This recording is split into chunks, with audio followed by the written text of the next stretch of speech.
우리가 계속 살피고 있는 이 말씀들, 특히 요한복음 13장부터 17장까지의 말씀들을 다락방 강화 이렇게도 이야기를 하고요. 또 작별 담화 이렇게도 이야기를 합니다. 이제 작별을 할 제자들에게 주신 많은 가르침이라고 볼 수가 있는데, 특히 14장부터 16장까지에는 어떤 내용이 담겨 있냐면 성령께서 오실 것이다. 성령의 오심에 대한 그 교훈이 계속해서 주어지고 있음을 우리가 보게 됩니다. 그러니까 그 성령의 오심에 관한 강화로 보면 마지막 부분이 오늘 본문이다, 이렇게 보시면 되겠어요. 오늘 본문을 크게 세 부분으로 나누어서 살펴보고자 합니다. 첫 번째는요, 16절부터 22절까지입니다. 여기의 내용은 무엇이냐면 조금 있으면 근심이 가고 기쁨이 올 것이다, 이런 내용이에요. 조금 있으면 근심이 가고 기쁨이 온다. 예수님께서 이렇게 말씀하셨습니다. 16절 말씀에 조금 있으면 너희가 나를 보지 못하겠고 또 조금 있으면 나를 보리라, 이렇게 말씀을 하셨습니다. 예수님께서 이 말씀을 하셨을 때 제자들이 혼란에 빠진 것 같아요. 이 말씀이 어떤 뜻인지, 무슨 말씀인지 깨닫지 못했지요. 되려 의문이 들었던 것을 우리가 본문을 통해서 살펴볼 수가 있습니다. 제자들이 서로 수근수근 하는 거죠. 우리 선생님이 우리에게 말씀하신 이 말씀, 조금 있으면 나를 보지 못하겠고 또 조금 있으면 나를 보리라, 이 말씀이 무슨 뜻이냐, 내가 아버지께로 간다는 그 말씀이 무슨 의미냐, 서로 수근수근했다는 거예요. 또 어떤 사람들은 또 조금 있으면 이라는 이 말씀이 무슨 말씀인지 모르겠다, 무엇을 말씀하시는지 진짜 모르겠다, 이렇게 서로 주거니 받거니 했다는 것입니다. 이 말씀들 보면 무엇이 계속 반복됩니까? 조금 있으면이라고 하는 표현이 반복되고 있음을 우리가 살피게 됩니다. 당시 제자들은 이것을 깨닫지 못했지요. 하지만 오늘 우리는 분명히 압니다. 조금 있으면 너희가 나를 보지 못하겠다, 이렇게 말씀하신 건 뭡니까? 예수님께서 십자가에서 죽으실 것을 말씀하는 거예요. 반면에 조금 있으면 나를 보리라, 이 말씀은 예수님의 부활에 대한 말씀이죠. 부활의 몸으로 제자들 다시 만나 주실 것이니까. 그러나 거기서 그치는 것은 아닙니다. 이 승천 후에 이제 약속하신 성령께서 내려오시게 되는 거죠. 성령 강림 사건이 일어나서 그분의 임재와 내주가 시작되는 그 시점, 그것을 말하기도 합니다. 그러므로 이 조금 있으면이라고 하는 이 표현은요, 사랑하는 제자들을 남겨두고 떠나야 하는 예수님의 심정이 담겨 있다, 이렇게 우리는 볼 수가 있습니다. 곧 떠나시지만 떠나 있는 시간이 그리 오래지 않을 것이다, 이렇게 위로해 주고 계신다고 볼 수가 있는 거예요. 예수님께서 다시 말씀하십니다. 19절에 보니까 내 말이 조금 있으면 나를 보지 못하겠고 또 조금 있으면 나를 보리라 하므로 서로 문의하느냐, 이렇게 예수님이 다시 한번 말씀을 하죠. 그러면서 그것에 대해서 답을 하셨어요. 대답해 주십니다. 20절에 보니까 내가 진실로 너희에게 이르노니 너희는 곡하고 애통하겠으나 세상은 기뻐하리라. 자, 거기에 말하자면 그런 내용이죠. 조금 있으면, 진짜 조금 있으면이에요. 곧 예수님이 십자가에서 죽게 될 것입니다. 그러니까 그때 너희는 곡을 하겠고 애통해 하겠지만 반면에 세상은 기뻐할 거다. 예수님을 십자가에 못 박으라 하는 그 유대인들, 그 군중들, 그들이 보여주는 인류, 그들은 기뻐할 거라고 이렇게 말씀하십니다. 반면에 또 이 슬픔 가운데 제자들은 근심에 근심을 더하겠죠. 그러나 조금 있으면 너희 근심이 도리어 기쁨이 될 것이다, 예수님이 이렇게 말씀을 하셨어요. 그러면서 한 가지 비유의 말씀을 주시는데 어떤 해산의 비유, 뭐 출산의 비유 이런 비유라고 이름을 붙일 수 있겠죠. 21절에 보니까 여자가 해산하게 되면 그때가 이르렀으므로 근심하나. 이제 아이를 낳을 날들이 가까웁니다. 이제 임신한 여인이 아이 낳을 그 해산할 날들이 가까이 와요. 그러면 어떻습니까? 두렵지요. 그 고통을 생각만 해도 두렵고 염려되지 않겠습니까? 근심이 크겠죠. 그러나 막상 아기를 낳으면 그 고통을 다시 기억하지 않는다는 겁니다. 다시 기억하지 않는다는 거예요.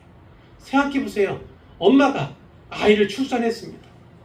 출산 과정에서는 너무나 힘겹고 너무나 고통스러웠지만 그 아이를 보는 그 기쁨으로 말미암아 지난 고통, 지난 근심 모두 다 눈 녹듯이 사라진다는 거예요.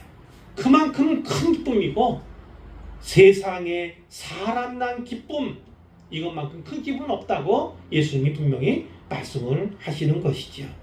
그러니까 어떤 내용일까요? 출산 앞둔 해산을 앞둔 임산부라면 그럼 어떻게 임신부라면 어떻게 했습니까? 고통이 현실적인 고통이 다가오는 것 아니겠습니까?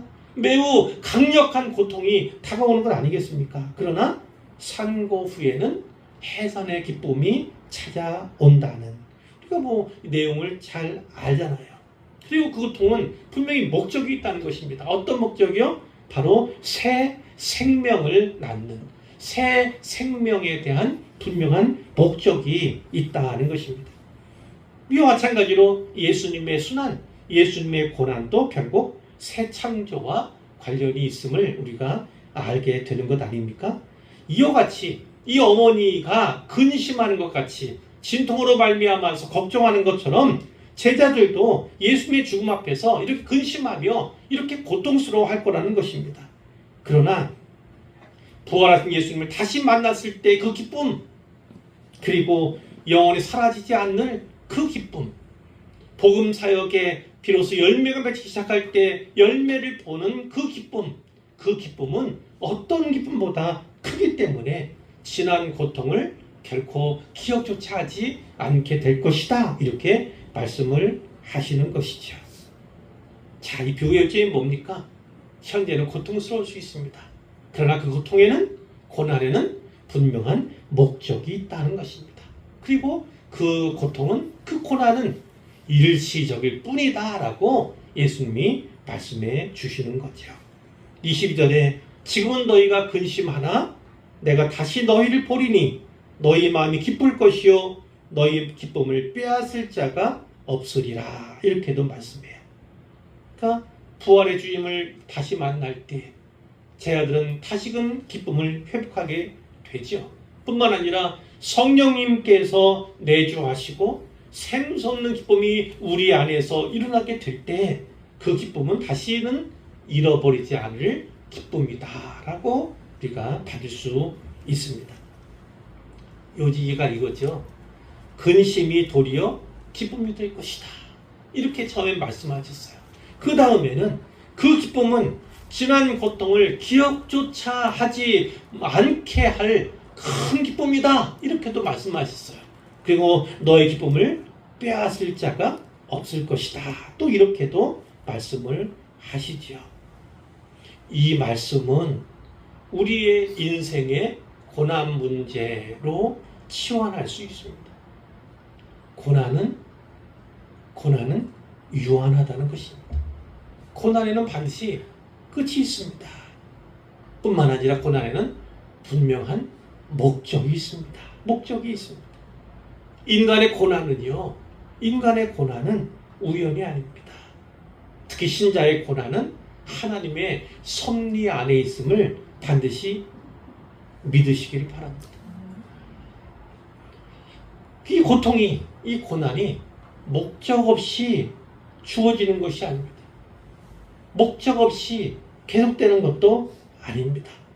우리를 향한 하나님의 경륜이 거기에 분명히 있고 그것을 통해서 그 고난을 통해서 새 생명을 주시는 분이 우리 하나님이다. 분명히 믿으시기를 바랍니다. 고난은 실제적이죠. 고난은 너무 아프잖아요. 너무 괴롭잖아요. 너무 힘겹잖아요. 고난은 실제합니다. 그러나 고난은 실제하되 결코 최종적이지 않다 하는 사실을 우리가 분명히 믿어야 합니다. 그렇기 때문에 고난 가운데서도 고통 가운데서도 우리가 해야 할 일은 무엇입니까? 기도하는 겁니다. 그 기도 속에서 이 고난의 목적을 하나님께 묻는 겁니다. 그리고 끝까지 소망을 붙드는 것, 그것이 바로 신자가 해야 할 일이다. 성경이 이렇게 교훈하는 것이죠. 자, 이제 두 번째 부분입니다. 두 번째 부분은 23절로 30절입니다. 여기는 어떤 내용이 있습니까? 주로 기도에 대한 내용들이 나오죠. 기도의 권세에 있는 기도에 대한 가르침, 이렇게 정리를 할 수 있겠습니다. 23절 말씀이에요. 그날에는 이제 때가 될 것이다, 그거죠. 그날에는 너희가 아무것도 내게 묻지 아니하리라. 내가 진실로 너에게 이르노니 너희가 무엇이든지 아버지께 구하는 것을 내 이름으로 주시리라. 예수님이 이렇게 말씀하셨어요. 그럼 이 그날에는 언제를 말씀하는 건가요? 당연히 예수님의 십자가와 죽음, 예수님의 부활, 그리고 예수님의 승천, 그 후에 성령께서 오십니다. 제자들, 예수님의 제자로 살아가지만 이제 성령님께서 오시면 그 제자들에게는요, 이전까지는 다른 모습들이 발견되게 될 것입니다. 그들은 변화될 거예요. 그들은 성령의 능력을 덧입게 될 것입니다. 그러니까 능력이 있는 제자가 이제 되는 것들이죠. 바로 그때 일을 말씀한다, 이렇게 볼 수가 있어요. 근데 여기 보니까 너희가 그날에는 아무것도 내게 묻지 않을 거다. 내게 묻지 않을 거다. 무엇이든지 내 아버지께 구하는 것을 내 이름으로 주시리라. 예수님이 이렇게 말씀하셨다는 거예요. 이게 무엇입니까? 예수님께 묻지 않게 될 거라는 것이 무슨 의미입니까? 무슨 의미입니까? 내 아버지께 직접 구할 것이라는 말씀이 무슨 의미인가요? 자, 그게 어떤 것이죠? 지금은 예수님께 여쭈었어요. 그렇죠? 그리고 예수님께 구하였습니다. 그러나 창차는 그렇게 되지 않을 거라는 것입니다. 예수님께 구하는 것이 아니라 너희가 하나님 아버지께 직접 구할 그 날이 너에게 주어질 것이다 라는 것입니다. 그러니까 예수님께서 제자들에게 하나님 아버지께 나아갈 수 있는, 직접 구할 수 있는 권한을 주셨다, 이렇게 볼 수가 있는 거지요. 우리는 신학적으로 그것을 이해할 수 있습니다. 십자가 죽음으로 인하여서 어떻게 되었어요? 예수님이 십자가에서 죽으시는, 운명하시는 그때에 어떻게 했습니까? 성전의 휘장이, 그 휘장은 지성소와 성소를 가르던 휘장이 위로부터 아래로 쫙 갈라졌습니다. 그러니까 성소와 지성소의 구분이 없어졌다는 말씀입니다. 지성소에만 거하시는 하나님이신데 그분의 이제는 지성소에서만 볼 수 있었는데 이제 그 지성소 안으로 담대히 나갈 수 있는 담력이 우리에게 생겼다. 그런 은혜가 우리에게 주어졌다는 것을 성경이 우리에게 증언하지 않습니까? 하나님 은혜의 보좌 앞으로 담대히 직접 나아가 그 하나님 아버지께 구할 수 있는 길이 열릴 것임을 예수님이 말씀하시는 것이죠. 24절에 지금까지는 너희가 내 이름으로 아무것도 구하지 아니하였으나 구하라. 내 이름으로 구하라, 이 말씀이에요. 그리하면 받으리니 너희 기쁨이 충만하리라. 요점은 내 이름으로 구하라에 있습니다. 더는 성전을 찾아가거나 제사장에게 요청을 하거나 그럴 필요가 전혀 없다는 것입니다. 전혀 없어요. 예수님의 이름으로 구하는 이 새로운 기도 방식, 하나님 아버지께 직접 나아가는 새로운 기도 방식, 그것을 예수님께서 주신 것입니다. 예수님의 권위와 그분의 중보자로서의 지위, 그것을 인정하는 것이지요. 또 중보자로서 그분이 우리를 위해서, 나를 위해서 하신 그 일들에 대한 분명한 믿음을 근거로 해서 성육신도 있을 수 있어요. 대속의 죽음도 있어요. 그리고 또 부활도 있고 승천도 있어요. 그분의 사역으로 말미암은 그분의 독보적인 지위, 중보적인 위치, 그것을 분명히 믿으면 주어지는 그 권세 있는 기도에 대해서 예수님이 말씀하시는 거예요. 예수님의 이름으로 드리는 기도만큼 권세 있는 기도가 없는 것입니다. 예수님께서 바로 기도하는 우리를 위해서, 나를 위해서 미리 하신 일들이 있기 때문이에요. 그것이 성경에 낱낱이 기록되었고 우리는 그것을 믿음으로 받기 때문에 예수님의 이름으로 드리는 기도야말로 가장 확실한 응답받는 기도다라고 볼 수가 있는 것이지요. 우리의 기도 응답은 전적으로 은혜에 속한 것입니다. 그러나 하나님께서는 자기 아들의 이름으로, 예수의 이름으로 구하는 그 기도를 기뻐하시죠. 그리고 그 예수님의 말씀, 내 이름으로 기도하라, 내 이름으로 구하라고 하는 이 말씀에는 언약적인 내용들이 담겨 있는 것입니다.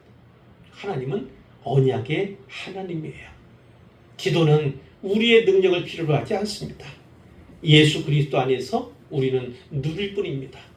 예수 그리스도 안에서 하나님의 자녀된 특권을 가진 자들이기 때문에 우리는 기도의 응답을 받을 수 있음을 분명히 기억하시기를 바랍니다. 그런데 기도는요, 25절에 보면 계시의 문맥 속에서 이해될 필요가 분명히 있는 겁니다. 25절에 이것을 비유로 너에게 알렸거니와, 예수님께서 비유의 말씀을 많이 하셨습니다. 왜 그렇죠? 한나라 일을 그대로 전하면 이해할 수가 없어요. 이해할 수가 없지요. 과거에 생각해 보세요. 이제 과거에 시골에 사는, 깡촌에 사는 사람 생각해 보십시오. 서울에는 30층짜리 건물이 있어? 이렇게 하면 믿어지겠습니까? 남산에 타워가 있어? 믿어지겠습니까? 실제로 보지 않고는요, 경험하지 않고서는 이제 믿을 수가 없는 거지요. 그처럼 예수님이 하늘나라 일을 그대로 전하신다면 여기 있는 어느 누구도, 어느 인생도 그것을 그대로 받을 수 없습니다. 믿을 수 없어요. 또 깨달을 수 없습니다. 그러니까 예수님께서 비유로 천국 비유로 계속해서 말씀해 주셔서 우리가 잘 알지 않습니까? 그렇게 비유로 너에게 알렸지만 때가 이르면 다시는 비유로 너에게 이르지 않고 아버지에 대한 것을 밝히 이르리라. 분명히 이렇게 받을 수 있죠. 밝히는. 그러나 또 다른 표현, 또 다른 번역이 가능합니다. 이 밝히는 담대히 이르리라. 담대히 이르리라. 밝히 이르리라. 담대히 이르리라. 그러니까 담력이 있어야, 받는 사람이 담대해야 담대하게 전하실 수 있지 않습니까? 이루어지지 않겠습니까? 그래서 밝기만 아니라 담대히 이렇게 또 받는 것도 좋겠다, 이런 말씀을 드리는 것이고요. 처음에는 비유로 말씀하였지만 이제는 밝히, 그리고 약간의 이제 걱정, 근심 가운데 전하셨을 수 있어요. 그것은 너무나 큰일이라서 이들이 포기하지 않을까, 떠나지 않을까, 주저앉지 않을까, 이런 염려와 근심이 예수님께 왜 없었겠습니까? 그러나 이제 앞으로는 하나님 편에서도 담대히 하늘나라 일들을, 그분의 뜻을 전하고 이룰 것이다 라고 분명히 말씀을 하시는 것이죠. 그 때문에 이 기도는 계시의 문맥 가운데서 이해할 필요가 있습니다. 계시 가운데 행해지는 행위, 그것이 바로 기도다, 이렇게 또 정리할 수도 있는 거예요. 그러니까 기도에 대해서는 균형 있는 이해가 분명히 필요합니다. 기도 응답은 전능하신 하나님의 전적인 주권에 속한 것입니다. 그러나 또 한편은 뭡니까? 우리가 성도이기 때문에 성도의 특권을 가지고 나아갈 수 있는 겁니다. 그러니까 하나님의 주권과 성도, 하나님의 자녀로서의 특권, 이 사이에서 그 균형을 갖는 것이 중요하죠. 그 사이에서 이루어지는 신비가 바로 기도의 일이다라고 분명히 기억하시면 좋겠어요.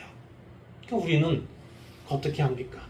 하나님께서 이제 담대히 전해 주실, 알게 해 주실 그것을 가지고 이제 담력을 가지고 이제 더 큰 일을 위해서 하나님의 뜻을 구하며 또 그분의 뜻을 이루어 드리기 위해서 용기 있게 기도를 또 간구를 계속해야 될 줄로 믿습니다. 26절 말씀에 그날에 너희가 내 이름으로 구할 것이요 내가 너희를 위하여 아버지께 구하겠다는 말이 아니. 무슨 말씀이에요? 너희가 직접 하나님께 직접 예수님의 이름으로 구하라 이 말씀을 하시는 겁니다. 이는 너희가 나를 사랑하고 또 내가 하나님께로부터 온 줄 믿었으므로 아버지께서 친히 너희를 사랑하십니다. 하나님의 사랑을 받으려면 무엇이 필요한 겁니까? 하나님의 사랑을 받으려면 무엇이 필요합니까? 믿음이 필요하죠. 분명히 말씀하죠. 믿었으므로 사랑하십니다. 이렇게 말씀하죠. 예수를 믿고 하나님을 믿었어요. 예수님이 메시아인 줄, 그리스도인 줄 믿었어요. 그것을 믿는 자에게 하나님께서 사랑을 베풀어 주신다는 것입니다. 지난 시간에 말씀했지만 그 반대로도 얘기할 수 있어요. 세상에는 많은 죄가 있죠. 죄악된 사람이 세상을 살아가다 보면 많은 죄에 범할 수도 있고 연루될 수도 있고 또 그것을 보게도 될 것입니다. 그러나 죄 중에 죄는 무엇이다? 예수 믿지 않는 죄만큼 큰 죄는 없습니다. 그것은 영원을 좌우할 만한 크나큰 죄다. 성경이 이렇게 우리에게 누누이 증언하는 것이죠.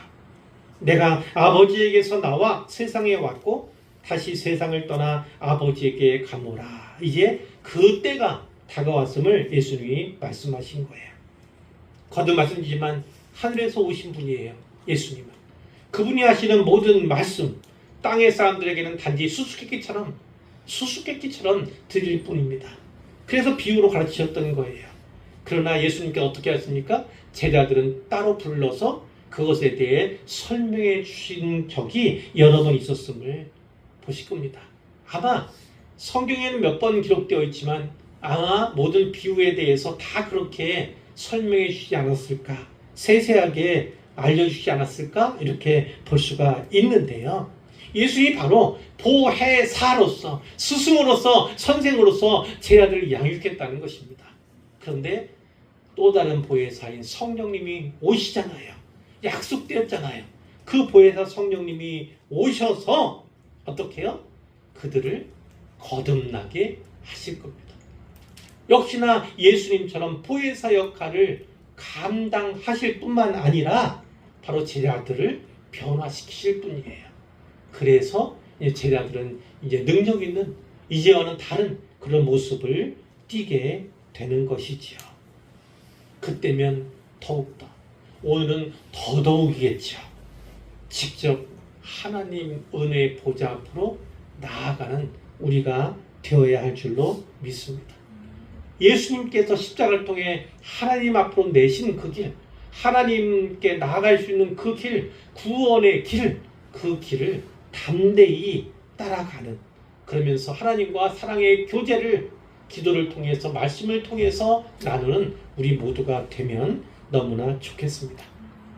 자, 이제 29절 말씀인데요. 제자들이 이렇게 말합니다. 지금은 밝히 말씀하시고 아무 비유로도 하지 않으십니다. 그러면서 하는 소리가 우리가 지금에야 주께서 모든 것을 아시고 또 사람의 물음을 기다리시지 않는 줄 아나이다. 우리가 이제야 예수님이 어떤 분이신 줄 알겠습니다. 이로써 정리를 하잖아요. 하나님께로부터 나오신 우리가 믿사옵나이다. 하나님께서 오신 분임을 저희가 이제는 확실히 믿습니다. 이렇게 얘기를 하는 거예요. 이렇게 얘기하는 거예요. 자, 여기까지고 이제 세 번째 단락이죠. 그것은 31절부터 33절까지인데 여기는 뭐가 있습니까? 마지막 위로에 대한 말씀. 마지막 위로에 대한 말씀. 평안하라, 담대하라. 그러면서 어떤 얘기를 합니까? 내가 세상을 이기었다. 이 말씀이 여기에 요점이 되겠습니다. 자, 31절. 제 아들이 그렇게 믿는데, 이제 믿습니다. 확실히 이제 자신감에 차 있는 걸 보고 예수님이 말씀하신 겁니다. 이제는 너희가 믿느냐? 이제는 너희가 믿느냐? 아마 이와 같은 억양으로 예수님께서 말씀하셨을 거예요. 어떤 겁니까? 제 아들은 장담하고, 이제는 확실히 알겠습니다. 확실히 믿습니다. 이렇게 얘기했는데, 예수님이 뭐라고요? 진짜 믿느냐? 정녕 너희들이 믿느냐? 이렇게 반문하고 계신 거예요. 그러면서 하시는 말씀이 뭡니까? 보라, 너희가 다 각각 제 곳으로 흩어지고, 너희가 곧 걸어만 나살려라. 돈 숨어있을 곳을 찾아 다 흩어지게 될 것이다. 나를 혼자 둘 때가 올 것이다. 예수님 혼자 어디에요? 십자가에 남겨둘 때가 올 것이다. 벌써 왔다. 그러나 내가 혼자 있는 것이 아니다. 그 십자가 위에 못 박혀 있을지라도 죽음을 목전에 둔 그 순간이라 할지라도 아버지께서 나와 함께 하신다. 혼자 있는 것이 아니라 나와 함께 하신다. 근데 그 함께 하시는 하나님이 어떻게 하시죠? 예수님을 외면하십니다. 외면한다고 해서 함께 계시지 않는 게 아니에요. 때로는 외면할 수도 있습니다. 무엇을 위해서요? 십자가로 말미암은 승리, 구원의 길을 인류에게 내시기 위해서는 어쩔 수 없기 때문에 함께 하시면서도 외면하신 것이 얼마나 큰 고통일까 우리는 생각해 보아야 합니다. 그래서 예수님이 말씀하셨잖아요. 나를 따르려거든 자기를 부인하고 십자가를 지고 나를 따를 것이니라. 예수님이 이렇게 말씀했잖아요. 그와 같이 진짜 자기를 부인하고 십자가를 지고 예수님을 따르려면 어떻게 해야 될까요? 어느 정도 경지에 이르러야 할까요? 십자가를 진짜 자랑해야 합니다. 십자가를 진짜 자랑할 수 있는 그와 같은 경지에 이르렀을 때야 비로소 예수님 따라서 내 십자가를 지고 그분을 따르는 그런 때까지 이르게 되지 않을까 이런 생각을 하게 됩니다. 이제 33절 마지막 절인데요. 이것을 너희에게 이르는 것은 너희로 내 안에서 평안을 누리게 하려 함이라. 언제도요? 예수님의 십자가를 보며 그분의 순환 들으며 그리고 어떻게 합니까? 절망 가운데 슬픔 가운데 근심 가운데 있을 그 제자들에게 유언처럼 얘기하는 거죠. 너희로 내 안에서 평안을 누리게 내가 미리 이야기해 준다. 세상에서는 너희가 환난을 당하나 담대하라 내가 세상을 이기었노라. 제 아들은 어떻습니까? 이 세상에서 환난을 피할 길이 없는 존재입니다. 그 제자들은 오늘 신자요 성도요 그리스도인 된 바로 우리들입니다. 우리는 세상에서 환난을 당해야 마땅한 존재입니다. 그래야 신자이고 그래야 성도이고 그래야 그리스도인임을 스스로 증거하게 되는 것이죠. 그러나 예수님 분명히 말씀하십니다. 담대하라. 내가 세상을 이겼다.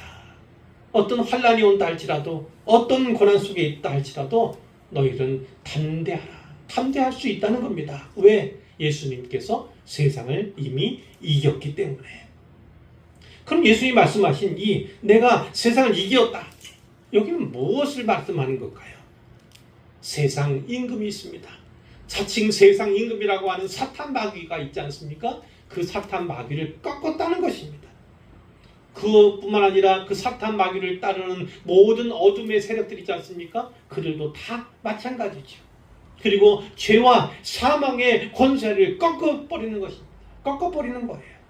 궁극적인 승리를 포함해서 범우주적인 선언, 구속사적 선포라고 우리는 이 말씀을 받을 수가 있는 것이지요. 하나님의 형상을 잃어버리고 그래서 죄 가운데 살아갈 수밖에 없는 죄로 관영한 세상입니다. 그러나 예수님께서는 빛으로 이 땅에 오셔서 우리를 빛으로 삼아주셨어요. 작은 빛들이 모인 것이 교회입니다. 교회와 교회들이 연합하여 하나 됨으로써 하나님의 나라가 빛의 좀 더 견고한 모습을 띠게 되겠지요. 그러나 신자 한 사람 한 사람의 모습으로 살아가든 아니면 교회 이런 모습으로 살아가든 어쨌든 이 세상에 있는 성도나 이 세상에 있는 교회는 고난받을 수밖에 없습니다. 환난 가운데 있을 수밖에 없습니다. 시대에 따라서 사회에 따라서 그것이 더 중하고 경화할 수는 있지만 모습이 약간 변화된 그런 모습이 보여질 수는 있지만 그러나 영적인 실체는 신자는 교회는 다 환난 가운데 살아갈 수밖에 없는 존재이다라는 것입니다. 그런 정체성을 가지고 있는 것이 신자요 교회다 분명히 말씀하고 있는 것입니다. 그러니 얼마나 신겼습니까? 때로는 근심하며 또 어떤 때는 두려워하지 않겠습니까? 또 어떤 시기에는 박해와 핍박이 올 수도 있지 않겠습니까? 그러나 그런 모든 어떤 상황 가운데에서도 결코 두려워할 필요가 없다. 너희는 담대하라. 너희는 평안을 유지하라는 것입니다. 왜 그러냐면 그 이유는 예수님이 세상을 이기었기 때문이다. 이기었기 때문이다. 모든 사탄의 일과 그와 연합한 모든 어둠의 세력들, 종국의 죄와 사망의 모든 권세, 그것들은 이미 파해졌습니다. 죽었으나 멸했으나 마치 패배하지 않은 것처럼 아직 끝나지 않은 것처럼 발버둥 치고 있는 세상 가운데 그런 상황 가운데 우리는 살아가고 있는 것입니다. 그러나 주님이 다시 오시면 그 모든 것들이 다 완전한 멸망, 완전한 죽음에 이르게 될 것입니다. 성경은 분명히 말씀하죠. 사망이 사망하게 될 것을 분명히 말씀합니다. 그것이 마지막 때에 일어날 또 마지막 역사에 일어날 일임을 분명히 말씀해 주셨죠. 이제 결론입니다. 예수님께서는 이제 제 아들 떠나실 겁니다. 물론 잠깐입니다. 조금 있다가 이런 표현이 있죠. 그러나 제자들은 진짜 예수님이 붙잡혀 가시고 또 십자가에 못 박아라 이런 군중들의 함성 속에 있을 때, 고함 속에 있을 때, 그리고 산을 오르는 골고다를 오르는 그 예수님의 모습을 보면서 멀찍이 숨어서 보면서 무척이나 근심하고 고통스러워했을 것이 분명합니다. 그러나 바로 그것을 목도하게 되고 그 상황을 직면하게 될 제 아들에게 예수님이 미리 말씀해 주셨어요. 이 근심은 최종적인 것이 아니다. 그 근심은 기쁨이 될 것이다. 이렇게 말씀을 했죠. 그리고 내 이름으로 구하라. 이렇게도 말씀해 주셨어요. 그만큼 십자가의 가치가 대단한 것입니다. 놀라운 것입니다. 하나님 아버지께 담대히 나아갈 수 있는 살 길을 내신 것이 십자가 사건이기 때문에 그렇죠. 그리고 그분은 세상을 이겼다 말씀해 주셨습니다. 우리는 그 세상을 이기신 그 예수님을 그리스도를 믿습니다. 따릅니다. 우리는 늘 담력을 가지고 늘 평안할 수 있는 존재다 이렇게 이제 말씀을 해 주신 것이죠. 이제 요약하면 그렇습니다. 조금 있으면 고난은 분명히 끝이 있습니다. 그리고 고난에는 분명한 목적이 있습니다. 하나님의 뜻이 있습니다. 내 이름으로 구하라. 우리는 새로운 권세를 부여받았습니다. 예수님의 이름으로 구하는 기도만큼 권세 있는 기도는 없습니다. 거기에 하나님의 뜻으로 믿음으로 구한다면 하나님은 분명히 응답해 주실 것입니다. 예수님은 세상을 이기셨습니다.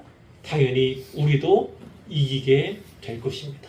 지금은 우리가 힘이 없고 실력이 없고 능력이 없는 듯 보이나 우리는 이김의 길, 이미 예수님이 싸워 이기신 그 길을 따라갈 뿐입니다. 그러니 우리도 담력을 가지고 담대히 이 길을 걸어가면 좋겠습니다. 감정이 아닙니다. 우리의 경험이 아닙니다. 우리가 평안할 수 있는 것, 우리가 승리할 수 있는 것, 어떤 상황에 담대할 수 있는 건 우리의 감정이나 우리의 경험이 아닙니다. 감정적으로 처리할 문제도 아니고 경험이 있어 스스로 구할 일도 아닌 것입니다. 우리가 평안할 수 있고 담대할 수 있고 승리할 수 있는 건 바로 사실에 기초합니다. 역사에 기초합니다. 성경 진리의 말씀에 기초한 말씀입니다. 성경은 분명히 예수님에 대해서 객관적인 사실, 그분의 그리스도의 객관적인 사역에 대해서 기술해 주었습니다.